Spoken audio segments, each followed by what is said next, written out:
हाय दोस्त, good morning. कैसे आप लोग? आप लोग बेटर होंगे। तो आइए आज हम लोग स्टार्ट कर रहे हैं वेक्टर। ठीक है, वेक्टर जो है ना, इसका आज फर्स्ट लेक्चर आने वाला है। इसके बाद एक दो और वीडियो आएगा, उसमें पूरा पूरा वेक्टर कंप्लीट हो जाए। तो आइए सबसे पहले हम लोग देखते हैं वेक्टर। ठीक है, वेक्टर पढ़ने में सबसे पहले जो हमको पढ़ना पड़ता है वो है फिजिकल क्वांटिटी। देखिए फिजिकल क्वांटिटी क्या है। फिजिकल क्वांटिटी,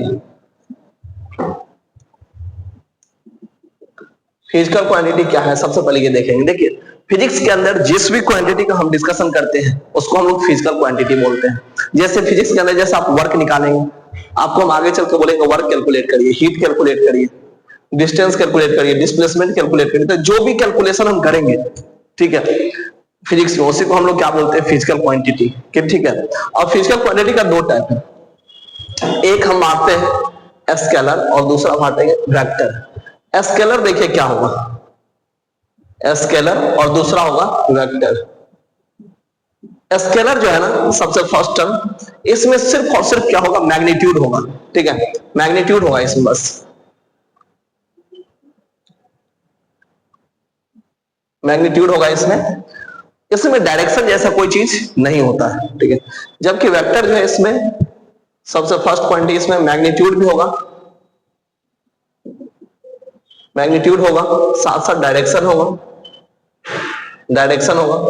उसके बाद इसमें जो है ना, हम लोग स्पेशल कैलकुलेशन मेथड का यूज करेंगे, जिसको हम लोग बोलते हैं वेक्टर अलजेब्रा।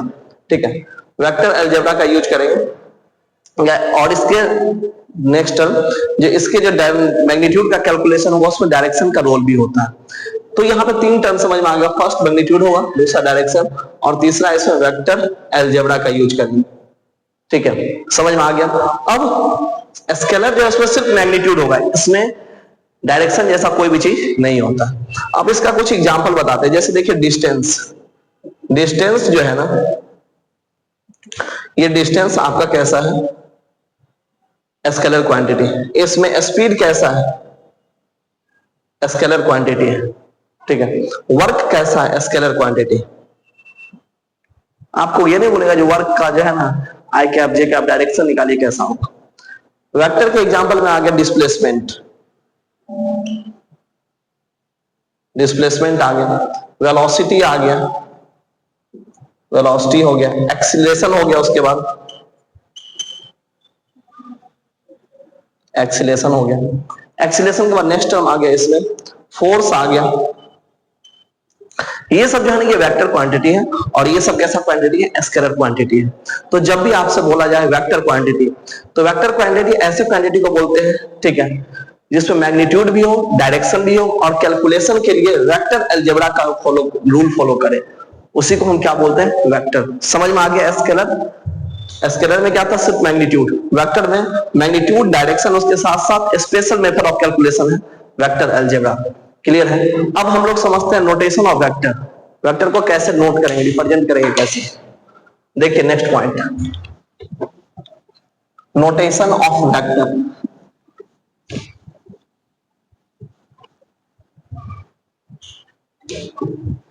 यहां देखिए notation of vector. Notation of vector क्या है, आइए समझते हैं इसको। ठीक है, नोटेशन ऑफ वेक्टर है जो वेक्टर को हम कैसे डिनोट करते हैं। तो वेक्टर को हम डिनोट करेंगे, denoted by small arrow, small arrow से यूज करते हैं। वेक्टर को किससे रिप्रेजेंट करते हैं, स्मॉल एरो से। जैसे देखिए आपको दिखाते हैं, कहीं पे मान लीजिए वेलोसिटी लिखा हुआ, तो भी लिखे ना बस। ठीक है, इसके ऊपर स्मॉल एरो अगर यूज कर देंगे, ये क्या हो गया, वेलोसिटी, वेक्टर को रिप्रेजेंट करना। यहां देखिए एक्सीलरेशन, ठीक है, इसके ऊपर स्मॉल एरो कर दिए, मतलब ये कैसा है, वेक्टर है। ठीक है, नेक्स्ट टर्म आता है क्या, जो अगर इसका मैग्नीट्यूड सिर्फ लिखना हो, मैग्नीट्यूड, तो मैग्नीट्यूड के केस में हम कैसे लिख सकते हैं। जैसे देखिए अगर भी लिखा हुआ है, तो ये वेलोसिटी के मैग्नीट्यूड को रिप्रेजेंट करना है। ठीक है, ये ए लिखा हुआ, ये उसके मैग्नीट्यूड को रिप्रेजेंट करना है। इसको हम ऐसे भी लिख सकते हैं, भी को जो है ना मॉड के अंदर डाल देते हैं, तो ये जो डबल लाइन हम लिखे हैं ना, ये मॉड है। तो ये मॉड में जब भी डाल दिए तो ये क्या, किसको रिप्रेजेंट करेगा, मैग्नीट्यूड को। यहां देखिए ये भी है, मॉड के अंदर डाल दिया, मतलब ये क्या लिखा हुआ, वेलोसिटी का मैग्नीट्यूड लिखा हुआ। तो ये जो है ना ये वेक्टर को रिप्रेजेंट करता है, ठीक है। जैसे देखिए डिस्प्लेसमेंट है, वेक्टर को रिप्रेजेंट कर रहा है, लेकिन अगर हम सिर्फ x लिख देंगे, ये क्या मैग्नीट्यूड को रिप्रेजेंट कर रहा है डिस्प्लेसमेंट के। इस या फिर इसको अगर हम x के ऊपर एरो डाल के ऐसे मॉड में डाल दिए तो ये उसके मैग्नीट्यूड को रिप्रेजेंट कर रहा है। क्लियर हो गया यहां तक? चलिए इसके बाद देखें, नेक्स्ट टर्म आता है रिप्रेजेंटेशन ऑफ वेक्टर। देखिए रिप्रेजेंटेशन ऑफ वेक्टर क्या होता है माय डियर स्टूडेंट, कैसे कैसे वेक्टर को रिप्रेजेंट करेंगे, ठीक है। रिप्रेजेंटेशन ऑफ वेक्टर,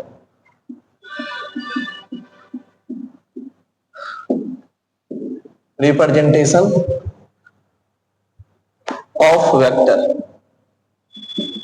वेक्टर को दो तरह से रिप्रेजेंट किया जा सकता है। सबसे फर्स्ट आता है क्या, जो पिक्टोरियल, पिक्चर बना करके, पिक्टोरियल, और दूसरा होता है इक्वेशन के जरिए, इक्वेशन के जरिए। तो फर्स्ट कैसे हम रिप्रेजेंट करते हैं, पिक्चर बना करके, और दूसरा कैसे, इक्वेशन से। पिक्चर में कैसा होगा, पिक्चर में हम लोग दिखाते हैं वेक्टर पे स्मॉल एरो, जैसे देखिए ये एक वेक्टर है, तो इसके ऊपर जो ए लिखे ना इसमें स्मॉल एरो इंडिकेट कर दिया, ये किसको रिप्रेजेंट कर रहा है, वेक्टर को। जबकि इसका मैग्नीट्यूड अगर लिखा जाए, मैग्नीट्यूड, तो मैग्नीट्यूड में ए, ये ऐसे हुआ मॉड के अंदर, मैग्नीट्यूड को हम मॉड के अंदर डाल देते हैं, ठीक है। नेक्स्ट टर्म आ गया जो इक्वेशन से कैसे रिप्रेजेंट करते हैं। तो आपको पता है फोर्स जैसे कि वेक्टर क्वांटिटी है, तो इसमें दो चीज होता है, मैग्नीट्यूड भी होगा, ठीक है, ये एफ सिर्फ लिखे ये उसका मैग्नीट्यूड रिप्रेजेंट कर रहा है, और ये जो है ना ये उसके डायरेक्शन को रिप्रेजेंट कर रहा है, और डायरेक्शन को रिप्रेजेंट करता है ये, इसको बोलते हैं यूनिट वेक्टर। क्या बोलते हैं इसको, यूनिट वेक्टर। यहां देखिए यूनिट वेक्टर, और ये क्या बताता है, तो डायरेक्शन बताता है वेक्टर का, डायरेक्शन, जो किस डायरेक्शन में किधर जाएगा, आई कैप, जे कैप, के कैप, आगे हम देखने वाले हैं। और यूनिट वेक्टर का मैग्नीट्यूड अगर देखा जाए तो मैग्नीट्यूड 1 आता है निकल करके।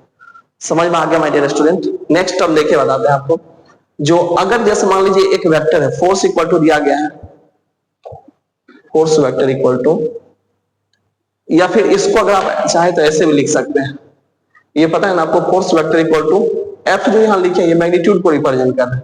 आप इसको ऐसे मॉड के अंदर भी लिख सकते हैं, और एफ इसके ऊपर ये हो गया मैग्नीट्यूड, और ये हो गया क्या, यूनिट वेक्टर, ठीक है। ये मैग्नीट्यूड और ये यूनिट वेक्टर। क्लियर हो गया यहां तक? इसके बाद देखिए अगर आपको मैग्नीट्यूड कैलकुलेट करने के लिए बोला, जैसे देखिए फोर्स वेक्टर इक्वल टू दिया गया है एक्स आई कैप प्लस वाई जे कैप प्लस जेड के कैप, ये आपको फोर्स दिया गया, आपको बोलेगा इसका मैग्नीट्यूड निकालिए।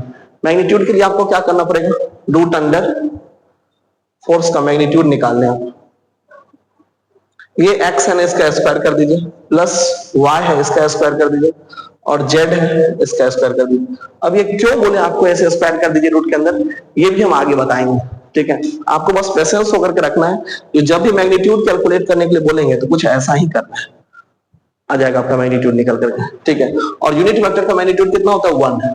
आइए इसको एक्सप्लेन कर देते हैं, ठीक है। और एक बात ये समझिए, जो वेक्टर को हम एरो से क्यों रिप्रेजेंट करते हैं, क्योंकि देखिए ये जैसे लिखे तो ये यहां से यहां तक ये जो लंबाई है एरो का, इसी को तो लेंथ, ये जो एरो का जो लेंथ है, तीर का जो लंबाई है, उसी को तो मैग्नीट्यूड बोलते हैं।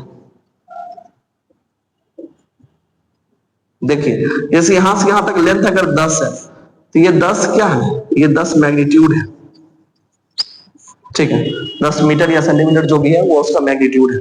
और ये जो एरो का ये जो डायरेक्शन हेड है, ये हेड इसको किसको रिप्रेजेंट करता है, डायरेक्शन। तो समझ में आ गया, वेक्टर को इसी वजह से हम एरो से रिप्रेजेंट करते हैं, क्योंकि एरो का जो लंबाई है यहां से यहां तक, ये इसका मैग्नीट्यूड बताता है, नंबर बताता है, जबकि इसका जो ये हेड जो है वो वेक्टर का डायरेक्शन बताता है। क्लियर हो गया? नेक्स्ट पॉइंट समझिए क्या है, आइए एक क्वेश्चन लेते हैं और प्रूव करते हैं यूनिट वेक्टर का मैग्नीट्यूड 1 कैसे है। देखिए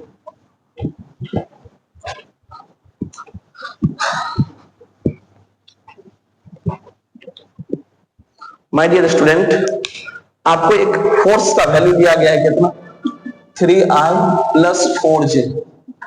आपको बोला क्या ये बताइए यूनिट वेक्टर का वैल्यू इसका कितना आएगा, करिए।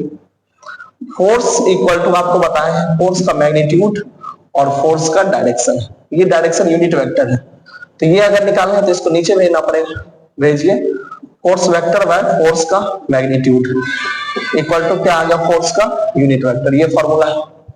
फोर्स का वैल्यू आपको दे रखा है, बटे में मैग्नीट्यूड रखना है, चलिए रखते हैं।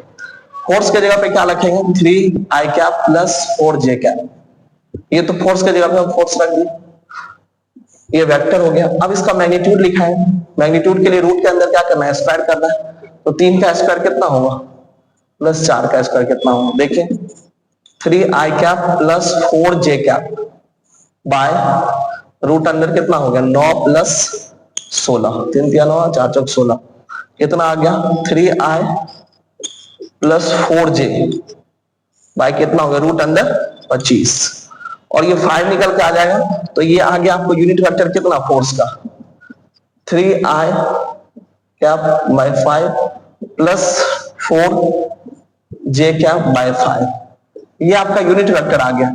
अब आप चाहे तो इसका मैग्नीट्यूड कैलकुलेट करिए, अगर 1 आ गया तो यूनिट वेक्टर होगा। चलिए देखते हैं इसका मैग्नीट्यूड कैसे निकालेंगे, तो रूट के अंदर स्क्वायर करेंगे, 3 का स्क्वायर कितना होगा 9, 5 का स्क्वायर 25, 4 का स्क्वायर 16 और 5 का स्क्वायर 25, देखिए तो क्या आगे निकल के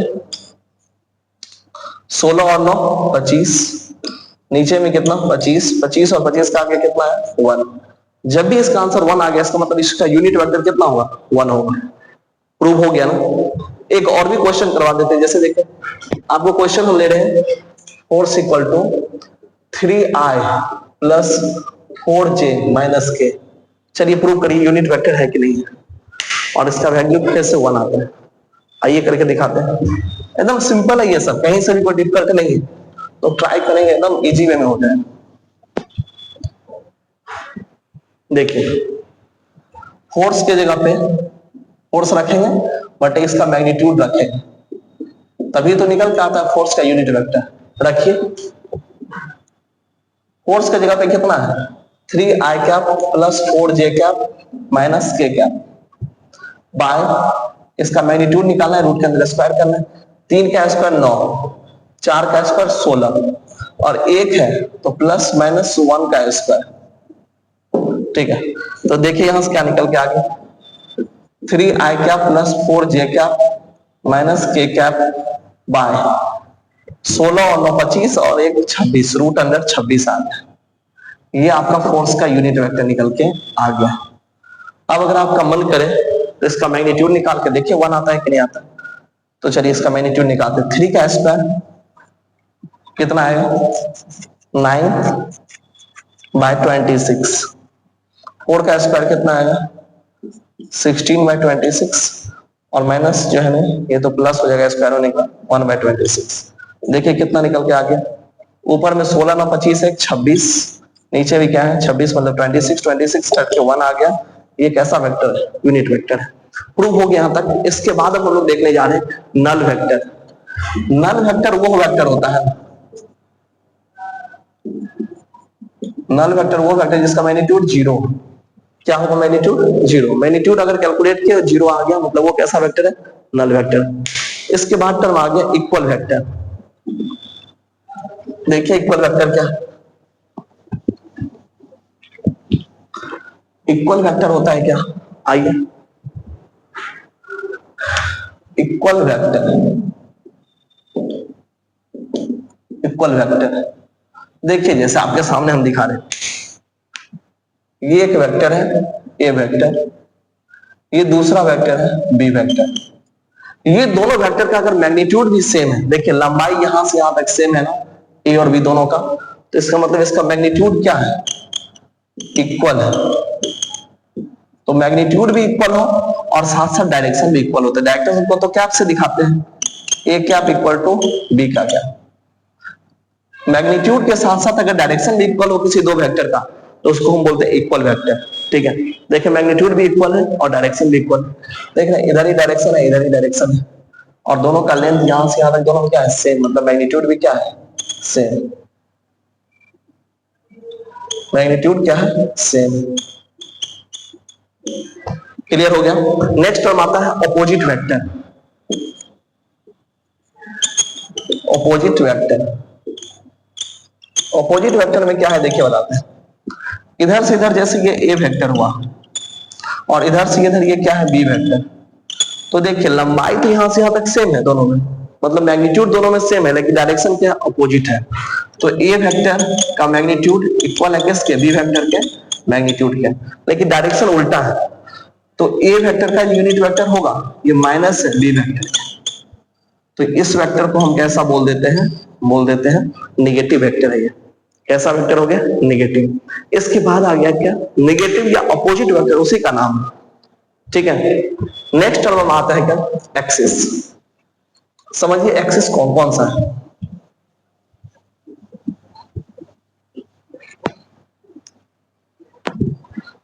कैसे कैसे हम लोग एक्सिस माने हैं ये देखिए। सबसे फर्स्ट हम लोग देखते हैं, देखिए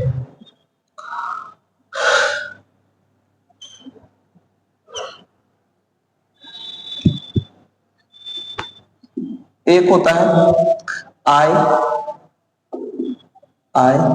दूसरा होता है जे, तीसरा होता है के, ठीक है।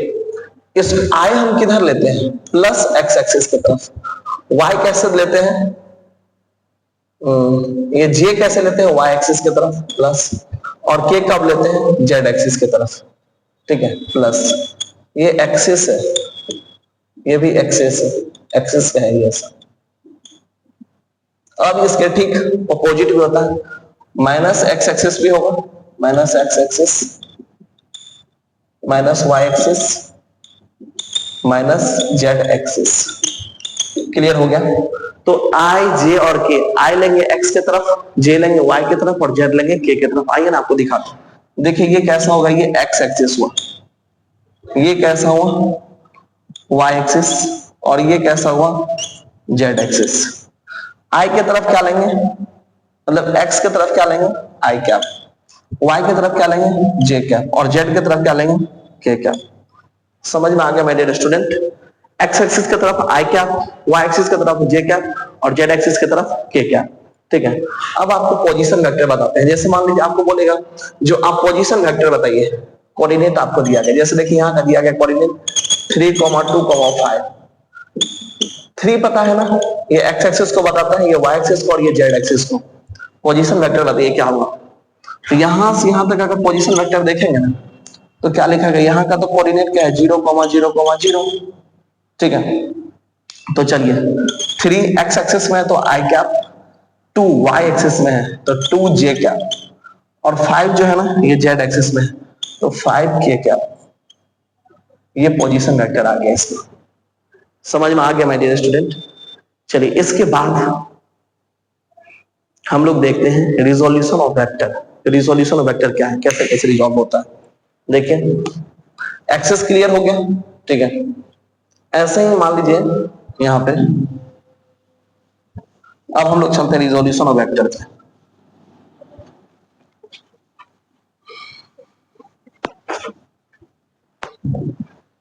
रिजोल्यूशन ऑफ वेक्टर में क्या आएगा, जैसे देखिए कोई एक फोर्स लग रहा है एफ, ठीक है, किसी एंगल पे,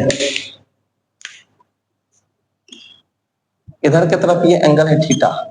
तो ये जो फोर्स है ना इसका 2 कंपोनेंट टूटेगा, ये एक एक्स एक्सिस के अबाउट और दूसरा टूटेगा वाई एक्सिस के अबाउट।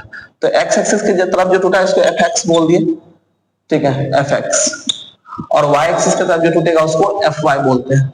तो यही कहा जाता है जो फोर्स कभी भी अगर किसी एंगल पे लगता है ना तो उसका 2 कंपोनेंट टूटता है, एक एक्स की तरफ दूसरा वाई की तरफ। मतलब जो है ना परपेंडिकुलर डायरेक्शन में दो जो है, एक एक्स में और दूसरा वाई में। समझ में आ गया। और एक बात और समझिए, वेक्टर में शिफ्टिंग पॉसिबल है, ठीक है। जैसे मान लीजिए वेक्टर अगर ऐसे है तो इसको हम यहां पे रखें या फिर यहां पे रखें, बात सेम है।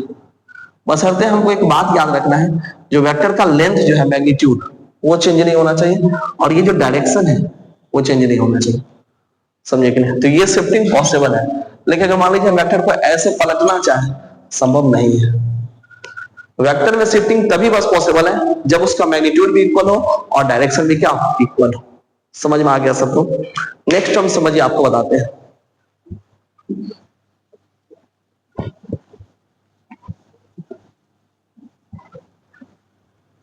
देखिए यहां पे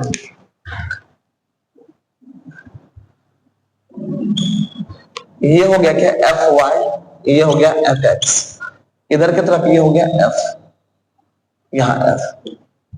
अब देखिए ये जो y है इस वेक्टर को शिफ्ट करके मानिए आप यहां लेके चले, यहां कलर चेंज करते हैं, ये जो y है ना इसको यहां लाके रखे, ये एफ वाई ही है जो यहां से यहां गया है एफ वाई, ठीक है।